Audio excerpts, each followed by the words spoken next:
한라산 빼고 전국 모든 지역이 폭염이라고 합니다. 연일 40도에 육박하는 날씨가 계속되고 있는데요.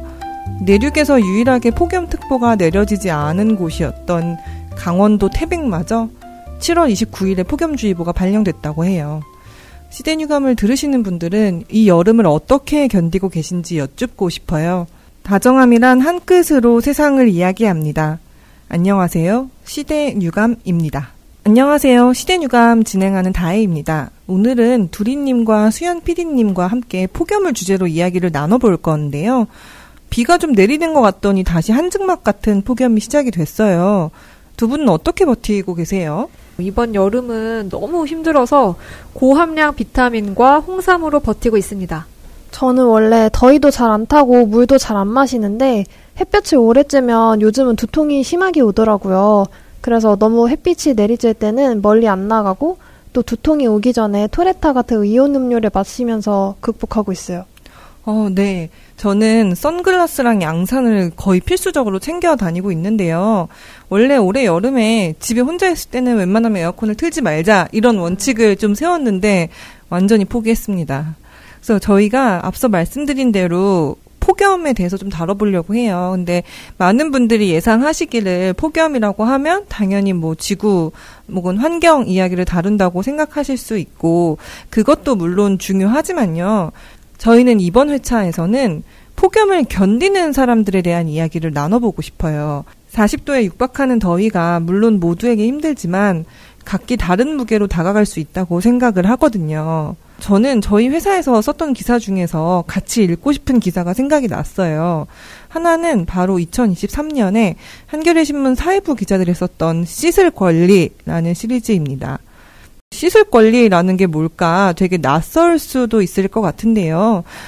이 시리즈는 씻는 것이 결코 모두에게 당연하지 않다라는 점을 상기시키는 시리즈입니다. 왜냐하면 사실 우리가 씻는다는 그 행위를 생각을 해보면 씻을 공간이 모두 있어야 되고 그다음에 깨끗하고 적당한 온도의 물도 확보가 돼야 되고 우리의 거동도 좀 자유로워야 되는 거잖아요. 근데 이 조건을 생각을 해보면은 사실 신체적, 경제적, 사회적 약자에게는 온전히 누릴 수 없는 권리라는 거를 좀 이해하게 돼요. 그런데 이게 단순히 우리가 불편하다라는 거에서 그치지 않고 사회의 구성원으로부터 배제되는 과정과도 좀 맞닿아 있다고 생각을 하거든요. 왜냐하면 청결하지 않으면 제일 먼저 사회의 구성원으로 환대받지 못하니까요. 그래서 이 시리즈에는 청소노동자, 건설 현장 노동자, 노인, 장애인, 쪽방촌 거주민까지 이들에게 씻을 권리가 어떻게 확보되고 있고 왜 이런 권리가 충분히 보장받지 못하고 있는지를 다루는 기사입니다. 수연님께서 이 시리즈가 어떻게 기획이 됐고 취재 과정은 어땠는지를 해당 기자님한테 직접 들어보셨죠?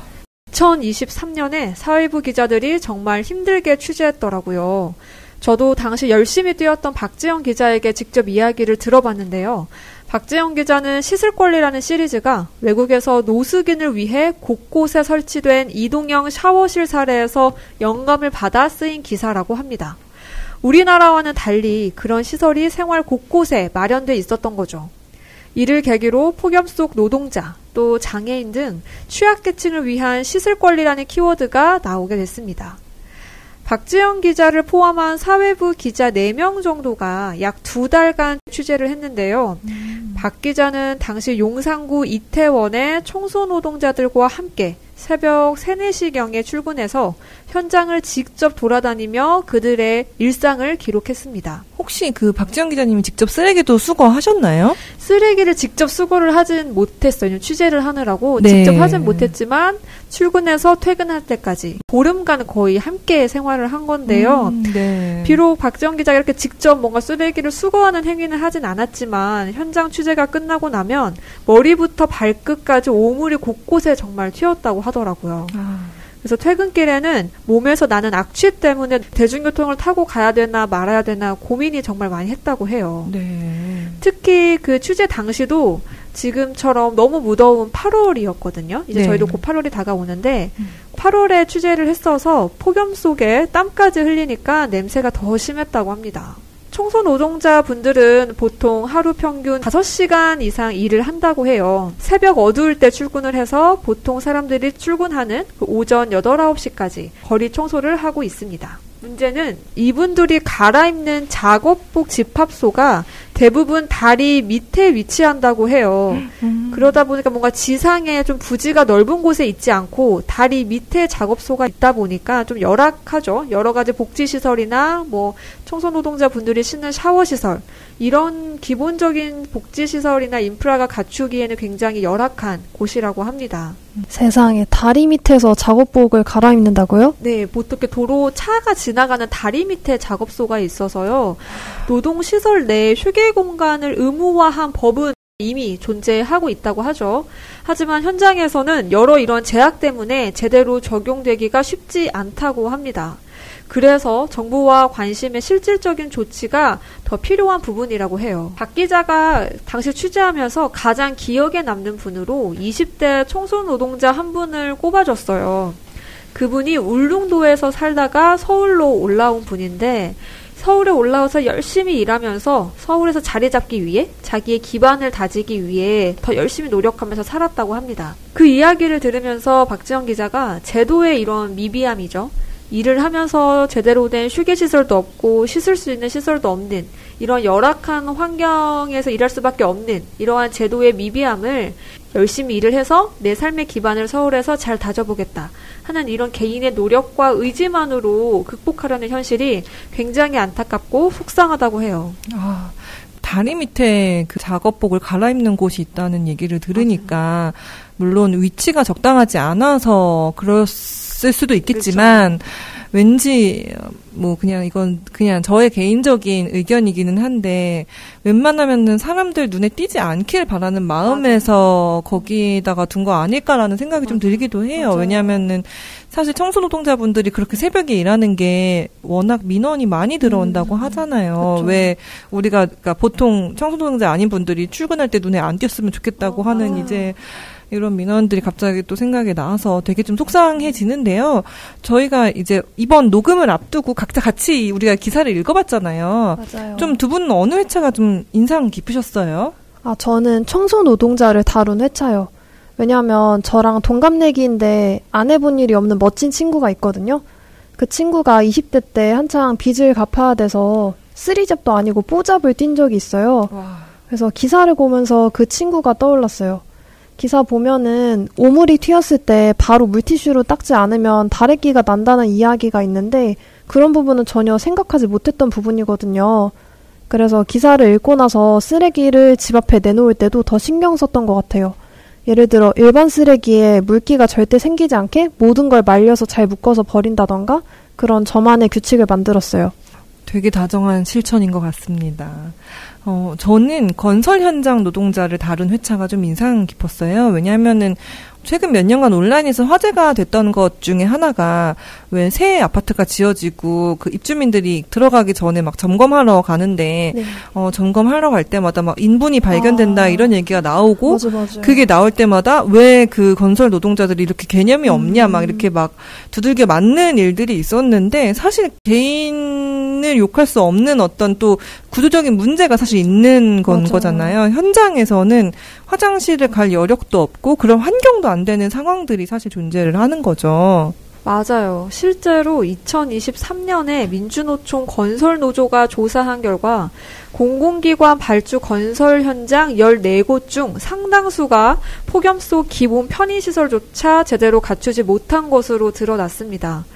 샤워실 없는 곳이 약 36%, 또 탈의실 없는 곳은 절반에 불과하고 화장실 없는 곳도 있었다고 해요. 또 휴게실은 있어도 너무 멀어서 왕복 20분 이상 걸리는 경우도 있다고 합니다.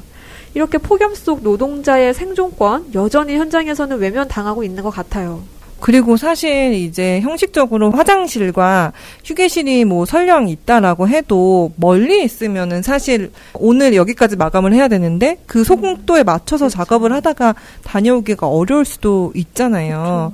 그래서 그 같은 조사를 살펴보니까 화장실을 가려면 보통 평균 한 7층, 7.5층까지 올라가야 되고 갔다 오는 시간도 평균 10분 이상 걸렸다는 그 통계가 있더라고요. 근데 이 얘기를 들으니까 제가 영화 히든 피겨스가 생각이 났어요. 네. 기억나시죠? 이게 그 주인공분이 흑인 여성인데 나사에 설정이었던 것 같은데요. 나사에 흑인 여성을 위한 화장실이 없어서 주인공이 화장실을 가려면 800m의 거리를 뛰어다녀야 했던 요런 장면이 좀 생각이 났는데 실제로 이런 작업 현장에서도 사실 성별에 따른 차이도 이제 날 수밖에 없는 상황이잖아요.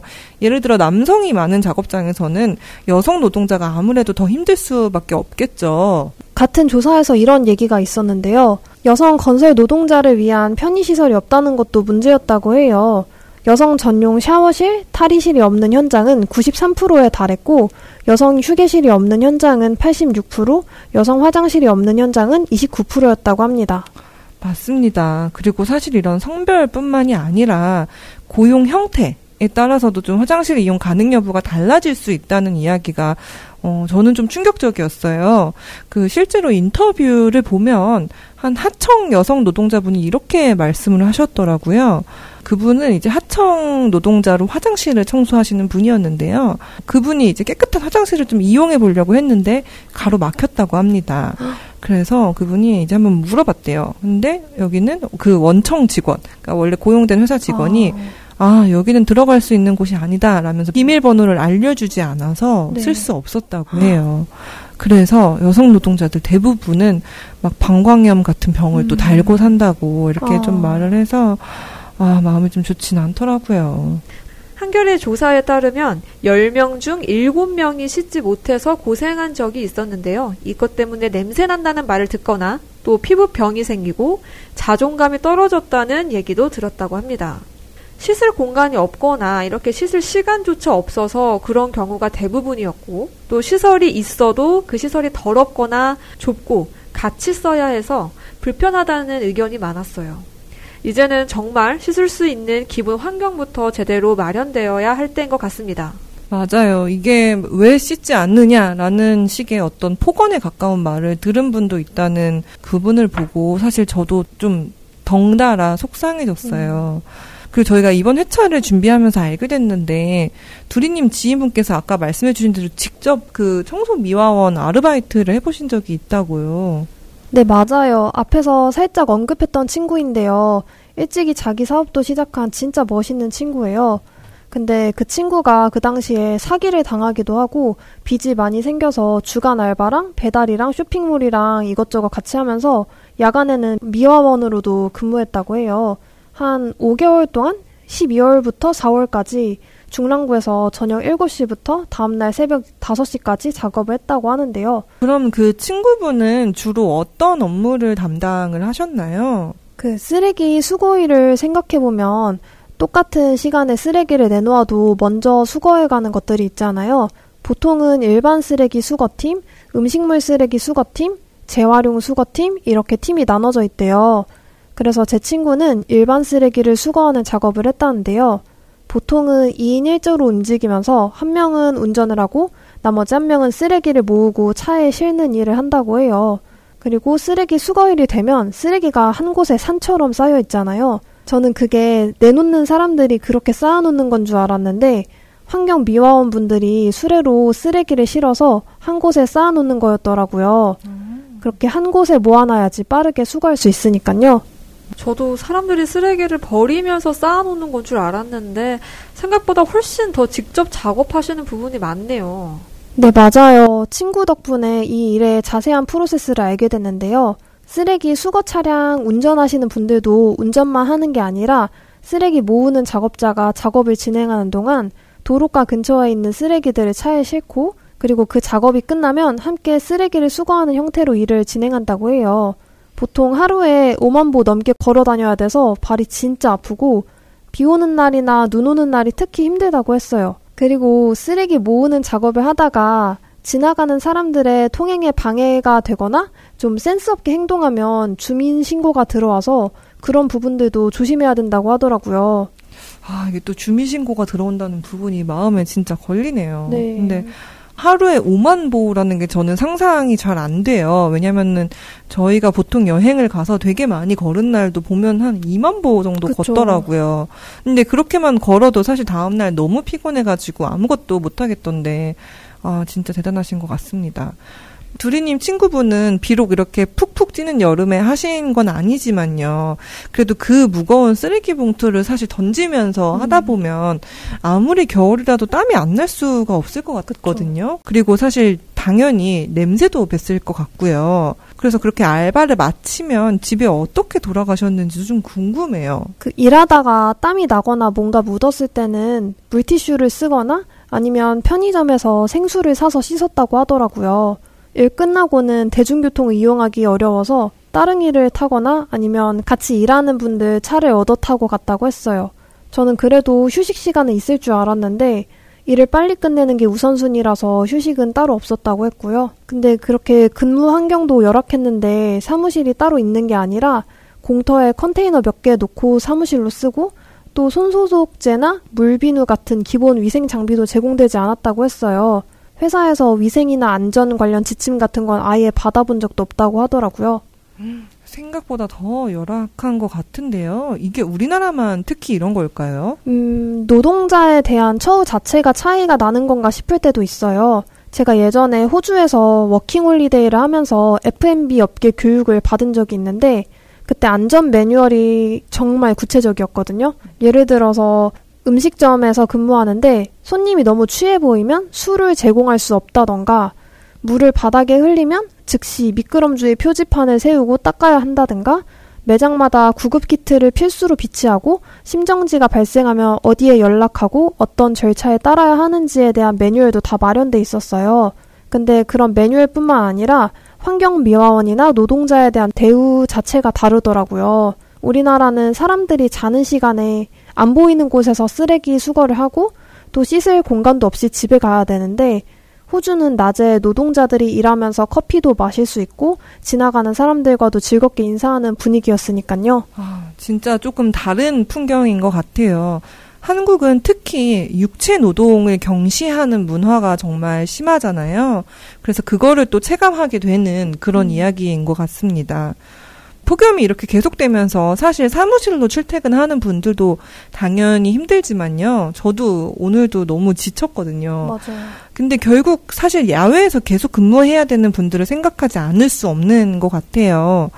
특히 이렇게 매년 폭염이 될 때마다 이제는 비단 뭐 어떤 기본권, 어떤 휴식권, 요게 침해되는 데서 그치는 것이 아니라 사망하는 노동자들이 계속 나와요. 이게 몇 년 전에도 대형마트에서 카트를 끌다가 숨진 노동자가 있고요. 주차장에서 그 주차 관리를 하다가 숨진 분도 있었고요. 그리고 얼마 전에도 베트남 노동자가 사망한 일이 있었어요. 어떤 사례였는지 좀 간단히 설명을 해주실 수 있나요? 이번 달 초에 사망한 분이 계신데요. 그분은 경북 구미 아파트 건설 현장에서 근무하시다가 돌아가셨습니다. 온열 질환으로 숨진 것으로 추정돼 있고 또 이분이 이주 노동자였어요. 그러다 보니까 너무 덥고 또 노조와 회사가 단축 근무를 하기로 결정은 했는데 이분은 베트남 노동자다 보니 그걸 적용받지 못했다고 합니다. 맞아요. 이게 저도 이 사례가 특히 기억에 남았던 거는 아무래도 이주 노동자 분이어서 더 그랬던 것 같아요. 왜냐하면은 건설 현장에서는 특히 인건비를 좀 아끼기 위해서 최근에는 이주 노동자들이 정말 많이 일을 하고 있고 사실 이주 노동자 채용은 늘리는데 기본적인 안전보건 교육을 좀 하지 않는다거나 권리를 보장하는 근무 조건에 또 예외를 만드는 게 그 자체로 지금 우리 안에 차별을 보여주는 거 아닐까라는 생각이 좀 많이 들고요. 비단 이런 이주 노동자뿐만이 아니라 사실 우리가 거주하는 공간에도 영향을 많이 미치는데 당연히 되게 이제 넓은 집에 사시는 분들보다는 쪽방촌, 특히 이제 그 진짜 1평도 안 되는 방은 공기가 잘 순환하기도 어렵잖아요. 근데 그런 분들은 사실 방 안에 있는 거를 힘들어 하셔가지고 많이 공공 쉼터 같은 데 나와 계시기도 하거든요. 근데 이런 풍경들을 사실 보다 보면은 자연 재난이 되게 모두에게 똑같아 보이는데 결코 평등하지 않다는 거. 그런 거를 좀 보여주는 것 같아요. 그러니까 재난이 닥쳐올 때야말로 어떤 이 사회 안의 불평등 문제가 좀 가장 잘 드러난다라는 거를 좀 새삼 다시 상기를 하게 되는 것 같습니다. 이번 회차를 준비하면서 같이 읽고 싶은 기사가 하나가 더 있었어요. 2018년도 폭염으로 굉장히 사람들이 기억을 하고 있는 해인데요. 그 이듬해인 2019년에 한겨레 21에서 폭염 특집 기사를 좀 다뤘었어요. 그 기사는 당신의 일터는 얼마나 덥나라는 어떤 제목으로 나갔는데 같이 그 실험에 참여한 125명 분들이 각자 온도 기록계를 착용하고 출퇴근하면서 자신의 그 작업 현장에서 몇 도를 기록하는지 폭염 일지를 작성하는 기사였어요. 근데 여기서도 저는 기억에 남는 게 아무래도 건설 현장에 근무하시는 분의 경험이었던 것 같아요. 왜냐면은 저희가 생각을 해보면 건설 현장은 그 철근들이 있잖아요. 근데 이 철근은 당연히 햇볕을 그렇게 계속 받으면 엄청 뜨거울 수밖에 없잖아요. 그래서 그 건설 현장은 우리가 늘 기상청 그 예보로 보는 온도보다 훨씬 더 기온이 높다고 해요. 그때 그 기사 취재에 참여하신 건설 노동자분의 어떤 말씀이 좀 저는 인상을 깊었는데 그분도 실제로 계속해서 폭염 일지를 작성을 하다 보니 목에 걸린 어떤 온도 기록계가 거의 41도, 42도 이렇게까지 올라갔다고 해요. 근데 사실 이렇게 되면 어떤 그 현장에 조치가 있어야 되잖아요. 네. 근데 이 노동자분들이 예를 들어 40도가 넘는 온도에서 지하 4층 깊이에서 작업을 하면 아이스팩을 담은 얼음조끼를 입고 계시긴 했대요. 근데 이게 아이스팩도 녹을 거잖아요. 그렇죠? 그럼 녹을 때마다 뭐 2시간에 한 번씩 그걸 교체를 해서 어느 정도 체온을 좀 유지를 시켜줘야 되는데 생각을 해보시면 지하 4층 깊이에서 철근이나 어떤 이 구조물을 뚫고 지상으로 가서 다시 교체하고 다시 내려온다는 게 쉽지 않잖아요. 그러니까 이거를 왔다 갔다 할 여력이 안 되니까 포기한 노동자들이 되게 많았다고 해요. 그래서 그분이 폭염 일지에 쓰신 구절이 제가 굉장히 인상이 깊었는데 위험을 인지했음에도 스스로 피할 수 없는 근로자를 위해 작업 효율을 떨어뜨리지 않고 비용을 따로 들이지 않는 안전한 시스템을 만들 수 있을까? 라고 이제 적으셨더라고요. 그러니까 이게 좀 슬펐어요. 위험을 몰라서 일을 하는 게 아니라 인지를 하고 있는데 어떤 효율성과 속도 때문에 내가 그걸 알고도 일을 할 수밖에 없는 거잖아요. 그러니까 이게 결국 아까도 말씀해 주셨지만 개개인이 조심해야 되는 문제가 아니라는 걸 좀 깨닫게 해준 그런 구절이었던 것 같습니다. 같은 기사 시리즈에서 황인철 녹색연합정책팀장이 기후위기의 심각성에 다룬 칼럼도 있었어요. 기후위기가 단순한 환경 문제가 아니라 국가 간, 계층 간, 세대 간의 불평등을 심화시키는 전 세계적인 문제이고 특히 사회적 약자에게 더 가혹하게 다가온다는 점을 짚고 있어요. 근데 이런 불평등은 인간에게만 국한되지 않고 온실가스를 만들어내지도 않은 동식물들도 인간 때문에 생존에 위협받는다는 이야기를 하고 있어요. 자세한 건 한겨레 21에 빙하위 북극곰과 아스팔트 위 노동자라는 기사를 검색해보시면 될 것 같아요. 마지막 문장에 불평등한 기후위기 앞에서 삶의 위기를 겪는 모든 이가 함께 손잡고 행동할 때다라는 문장이 있는데요. 기사가 나간 지 5년이 지난 지금 우리는 과연 기후위기에 좀 더 성숙하게 대응하고 있을지 아니면 그대로인지 궁금해지네요.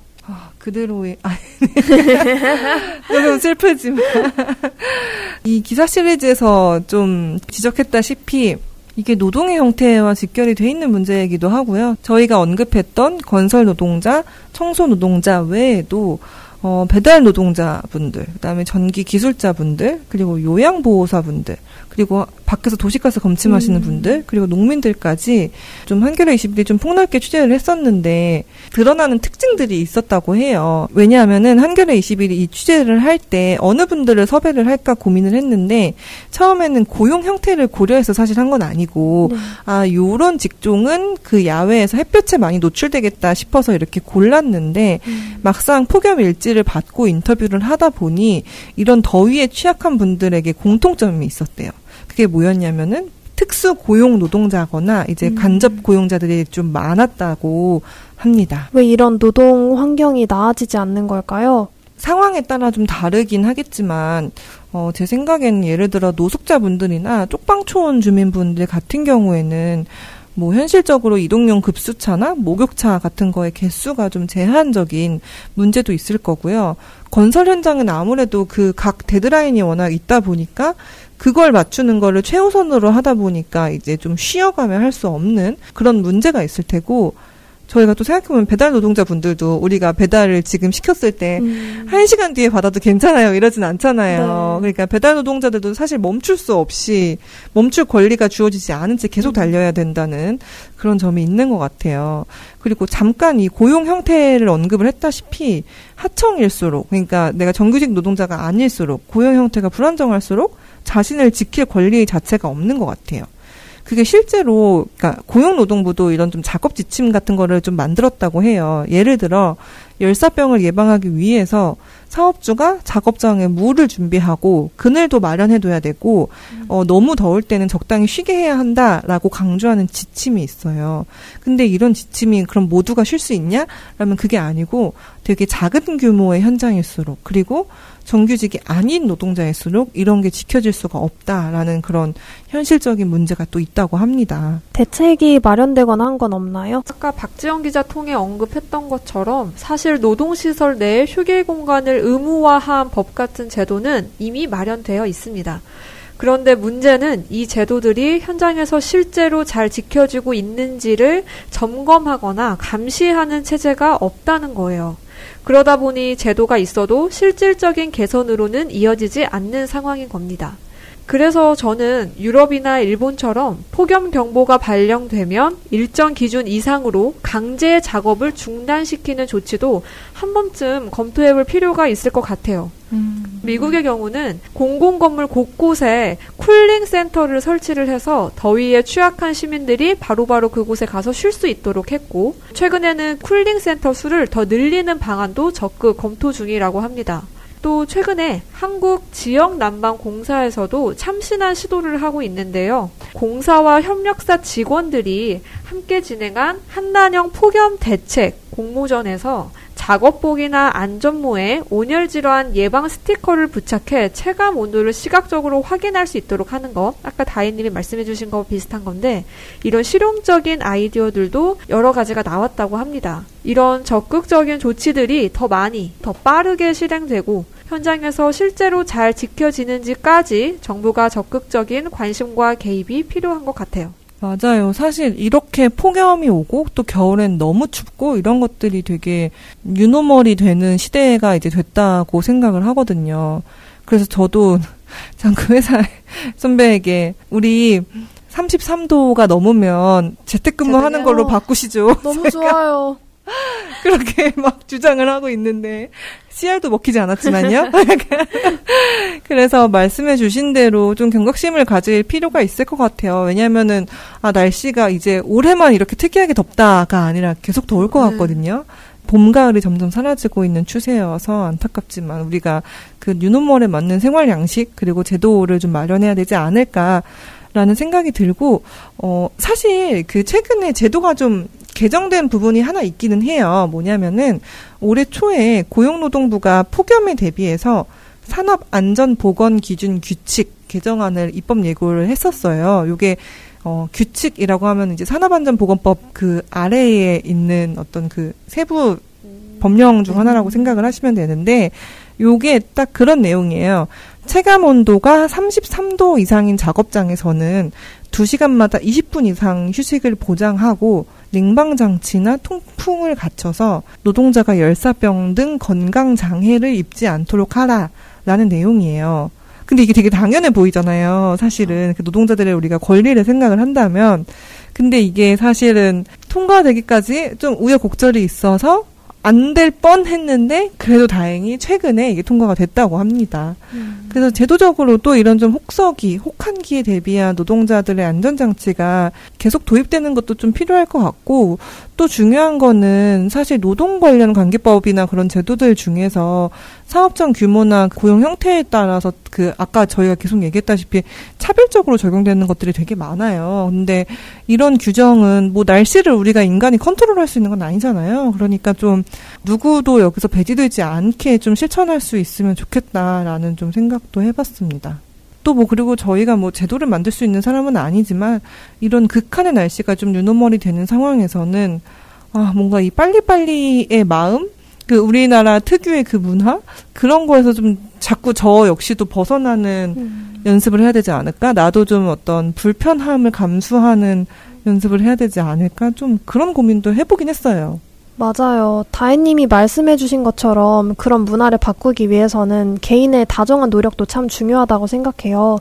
예를 들어 SNS에서 폭염 속 노동해야만 하는 노동자 권리를 보장해달라는 국민청원에 서명하고 또 리트윗해서 널리 알리고 작게는 가스 검침원분들이나 수리기사분들 작업이 끝나면 냉장고에서 시원한 음료를 꺼내드리기, 폭염주의보 내리면 택배 주문 안 하기 같은 것도 단순하지만 괜찮은 방법 같아요. 맞습니다. 혹시 이 팟캐스트를 듣는 청취자분들도 뭔가 이런 날씨에 생각나는 다정한 실천법이 있다? 그러면 꼭 댓글로 공유를 부탁드리겠습니다. 오늘 저희가 폭염에 대해 다뤄봤는데요. 이 폭염을 견디는 우리 주변의 사람들에 대해서 좀 다시 한번 생각해 볼 수 있는 그런 계기가 되었으면 좋겠습니다. 오늘 여러분의 하루의 다정함이 조금이나마 리필되었기를 바라고요. 저희 팟캐스트는 매주 수요일에 올라갑니다. 그리고 인스타그램 계정에서는 언제나 만나볼 수 있으니 많은 관심 부탁드려요. 그러면 오늘 시대뉴감은 여기서 마치겠습니다. 우리 다음 이야기에서 다시 만나요. 지금까지 다혜, 둘이, 수연이었습니다. 안녕!